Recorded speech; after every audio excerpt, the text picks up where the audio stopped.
Good afternoon. Thank you for being here today. Believe it or not, we have passed the midpoint of our current legislative session, and I think it's important for us to take a moment and assess the effectiveness of our work in the legislature, particularly as it relates to the number one concern of families throughout Alabama, the high cost of living and affordability. Receipts don't lie. We all pay bills, and we've seen our bills get increasingly larger month after month after month. It's something we see with our own eyes, and yet we were told recently in Trump's State of the Union that we were somehow living in a golden age and getting tired of winning. Well, as they say, that math ain't mathin'. And the question we have to ask ourselves, what is driving the affordability crisis? To me, the answer is obvious. Among a bunch of things, it's Trump's tariffs, and the negative impact those taxes is something the people and businesses in my district are dealing with every single day. For example, one of our largest employers in Tuscaloosa is Mercedes-Benz. Mercedes-Benz has fueled our economy by manufacturing more than 4.5 million vehicles since 1997. The plant employs over 6,000 people and contributes $1.5 billion with a B annually to our economy. But thanks to Trump's tariffs, their 2025 earnings dropped 57%, and they had to figure out how to absorb $1.2 billion in tariff costs. To maintain that market share, they absorbed 25%, but the rest was passed on to consumers. And now, as Trump tries to work around the Supreme Court decision that ruled his tariffs were legal, he's using a different loophole to add even more tariffs. That's going to negatively and dramatically increase the already high cost of raw materials, as well as core engine components as they move through the global supply chain. These tariffs aren't bringing more manufacturing jobs to Alabama. In fact, they are endangering the more than 6,000 jobs we already have at Mercedes, not to mention all of the small businesses that provide goods and services that directly support auto manufacturing. I brought this example up because I'm frustrated that the Alabama legislature doesn't seem to recognize how these tariffs are devastating local communities, small businesses, and hardworking families that are finding it increasingly harder to pay their bills. To be clear, Trump's illegal tariffs have raised your taxes by over $1,000, and according to the Tax Foundation, it's the largest tax hike since 1993 and the 18th largest in American history. Yet in the Alabama legislature, my colleagues across the aisle are acting as if these enormous increases in costs are nothing to worry about, nothing to see here. Well, the people of Alabama disagree, and it's time for us as a legislative body to take this threat seriously and to put together a practical plan to reduce the harm these tariffs will inflict on small businesses and families across Alabama. We can't afford to ignore this impending financial crisis, and we can't afford to let partisan politics obscure the harmful impact this will have on our state. Like I said, the math ain't mathin', the receipts don't lie, and it's time we take action before it's too late. Now, thank you, but I'd like to now introduce Representative Moore from Jefferson County, representing House District 59.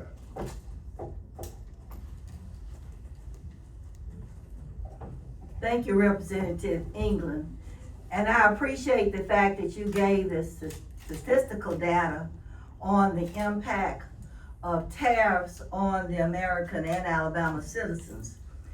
I agree that they're illegal tariffs, and a tariff is nothing more than a tax.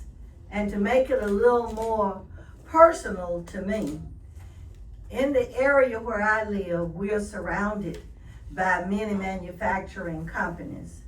And to show you how personal impact can be with these tariffs already, and I think the largest company that's still operational is the American Cast Iron Pipe Company. Now, even with them, with these tariffs, what these large companies normally do is reduce their personnel. So when they reduce the personnel, that means that those people are going home. If they could get some state unemployment, they'll get that. But the impact on all the small businesses around me is that you got fewer people going to the grocery store. You have fewer people shopping for personal items. And that's with me also. I've seen the prices in the grocery store go up because when you get fewer shoppers coming into the store, that means the grocery store has to raise their prices on the goods that they sell in order for them just to break even. So when you don't have, each household has less money coming in, it impacts all of our small businesses, be they the grocery store, be it the clothing store, and even with the major manufacturing. But it's just not the rising cost of goods and services. It's also the rising cost of health care. What many citizens don't understand, I've worked in the medical field for over 30 years. To give you an example of what happens when you put tariffs on import. Now, we might collect a unit of blood. That unit of blood outdates. When that unit of blood outdates, we'll send it to a manufacturing company. It might be in South America, it might be someplace else, but they would take the serum part, separate that from the red cells, and they use that to be a part of many of the medications that comes back into the country that we use in healthcare to address different illnesses that patients might have. Now, it left without a tariff, but it came back in with a tariff. So all the people that in the hospital, your pharmacists, that have to sell those medications or provide those medications to the patient, they got to pay that cost. So when you leave the pharmacy, when you leave the healthcare facility, that cost is embedded in the cost of services that you receive. So it is impacting our families in so many different ways.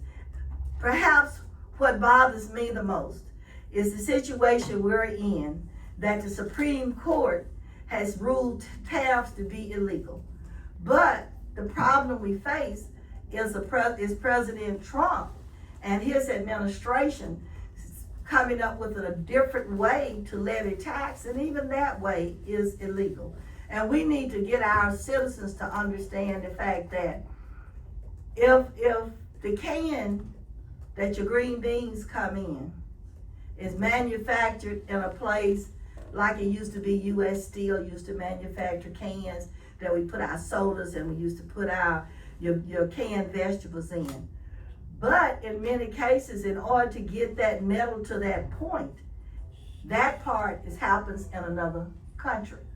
When it comes back in for a zip code, or say it's U.S. Steel to manufacture your cans, the cost of that can there will now add to the price of you buying those green beans when you go to the grocery store.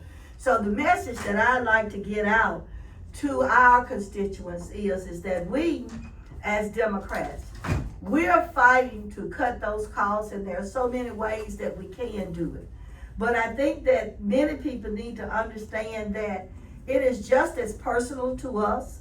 We go to the grocery store, we require health care, we require everything that the average citizen that we represent requires. And because of that, we know the needs of the people that we are representing. And every day, that is our fight to bring down those costs, to take away those tariffs. I think on what number I heard earlier, when the tariff situation came up, was that the average tariff was less than 10% for all countries for goods and services coming into the United States. So I think that is one of the goals that we would like to reach, and to understand tariffs equal taxes. I thank you, and now I will introduce Representative Drummond, Mobile Representative District 103. I'd like to thank Representative Moore as well as Representative England, and thank all of you for being here this afternoon. There are so many issues that we are dealing with, but this one is probably more paramount than anything. Hold on a second, I'm trying to find Ms. Moore didn't get my spot.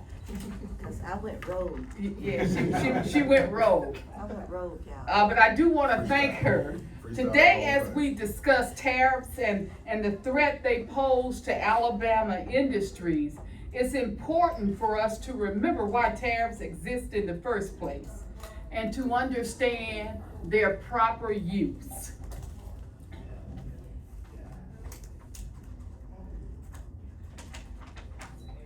Traditionally, tariffs on imports were designed to raise the price of imported goods to discourage consumption. The intention was for citizens to buy local products instead. And when I read that, I thought about Alabama. You know how they said, buy Alabama, buy local? All of our produce, which will stimulate the country's economy. They were designed to be narrow and targeted to specific products to ensure fair trade and also to help new and emerging industries to be able to compete on a leveling playing field. Of course, we have to keep in mind that some goods simply cannot be produced here in the United States, like coffee, for example, which has exploded in price due to Trump's tariffs. And those of you who drink coffee, you know what I'm talking about. However, if used correctly, tariffs can be a limited and effective tool in creating balanced trade agreements. There's a place for tariffs, but the way we're using them today is not it. But aside from that, and on a very limited application, there's near unanimous consensus among economists that tariffs, especially if applied broadly and indiscriminately, are self-defeating and have a negative effect on our economic growth and economic welfare. In fact, the famous American economist Milton Friedman once said, "We call a tariff a productive measure. It does protect. It protects the consumer against low prices. On the other hand, free trade and the reduction of trade barriers have a proven track record of increasing economic growth and prosperity. But history has shown us time and time again that the tariffs should be used sparingly, and more importantly, they should be authorized by Congress. Very little is going through Congress today. We should learn from the history that the Great Depression preceded by the Smoot-Hawley tariffs. Tariffs are now considered to be the most controversial act ever passed by Congress because they clearly provoke international retaliation and reduce global trade. That's what created the economic chaos that led us to one of the worst financial calamities in the nation's history. And now we see history, unfortunately, repeating itself. It will have a devastating impact on industries in my district, as well as in many of my other colleagues' districts, as well as into the lives of all of the constituents that we represent. Employers that are in or adjacent to my district include Austal USA, a major defense contractor and a shipbuilder which has over 4,000 jobs in the Mobile and surrounding area. Infirmary South, the largest healthcare system in the area with roughly 4,700 to 6,500 employees. And of course, Airbus, which is the third largest aircraft manufacturer in the country, Evonik Industry, and BASF Corporation. Not to mention the thousands of small and family-owned businesses that are the backbone of Mobile County's economy. All of these industries are at risk because of Trump's insistence on abusing his power by defying the Supreme Court and implementing tariffs unfairly, indiscriminately, and without congressional approval. In Economics 101, they teach that tariffs distort the free market and increase prices of both foreign and domestic products. The country imposing tariffs usually see a negative result. Even if other countries do not retaliate, because the loss for foreign competition drives up prices for domestic goods, usually by the amount of the tariffs. Like my colleagues have already said, we know what's coming, and we can't afford to pretend that this won't negatively affect every Alabamian, all of the communities and cities and counties that make up our state. Tariffs don't care what political party you belong to or what history has shown. They are not a magic ticket to economic golden age. It's time for legislators on both sides of the aisle to work together to get the facts and come up with a solution before businesses close and more families struggle.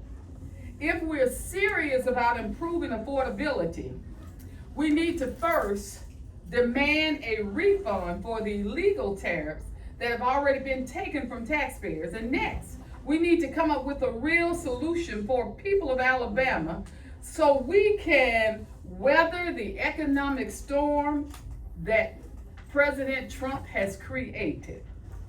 Although the crisis was created by federal government, it's incumbent upon state government to take action and to minimize the economic damage caused by these reckless and short-sighted trade policies.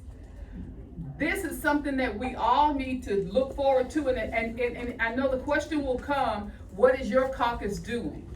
We right now are getting ready to file about 7 different affordability bills because we know for a fact that our people are struggling, not just because they're Republican or Democrat, but because they're a constituent in the state of Alabama in the United States, they're hurting. So we'll take questions right now. Thank you.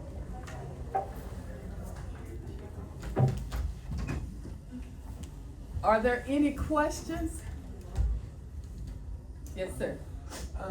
What is your counter to President Trump's argument that if we impose tariffs, like on the metal that goes into your green bean can, that will encourage capital to flow into the United States from other countries like the bean, the bean can manufacturer, in order to, avoid the tariff. They'll just relocate here to the U.S. As we said just a moment ago, tariffs implemented in a proper way can work, but the way that the president has implemented these tariffs, they do not work. Because at the end of the day, what is more important is what you put on your table. We're looking at bread and butter issues, and I think that's what citizens want to see. So it's not just that can that you see that coffee comes in, because that's not going to lessen the price of coffee that's in the can. So it's the bread and butter issue. What's on your table? How can you afford to take care of your family? I have one quick question. Have you been able to have any discussion with Republican leadership in the state about what appears to be a crisis that's coming with all the cuts to NIH, CDC, all the different alphabet soup federal agencies, the Doge cuts, and on top of this, the tariffs? It seems like we're going to have some budgetary issues in the state. Has leadership, the Republican leadership, have they been addressing that at all or coming to the table? Well, our members have been talking about this, and they've been talking to respective other Republicans, but as a whole, as a body, we have not even addressed those issues. And it's not if they are going to come, it's when they're going to come. Could I add to that? I went to the microphone even before we ended last session, because we knew all of these things were coming, and asked the speaker, if he would put together some committee to look at how we can prepare for it. And even though he shook his head, nothing has happened, because the situation we're in and going to are things that you have to prepare for. Because we already saw the handwriting on the wall last year. So, it's just that, how do we get to that point? But how I believe the solution is going to be the citizens of the state of Alabama. They're going to have to demand that the legislature comes up with a plan.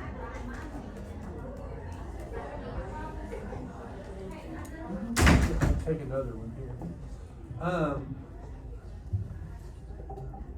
Since the state is pretty limited, state government is kind of limited in this situation, Cause you know, again, the tariffs, whether we like them or not, is imposed federal level, much less, you know, the retaliation tariffs by their countries. Shouldn't the message from the legislature to the business of Alabama is, things are high, they're gonna stay high.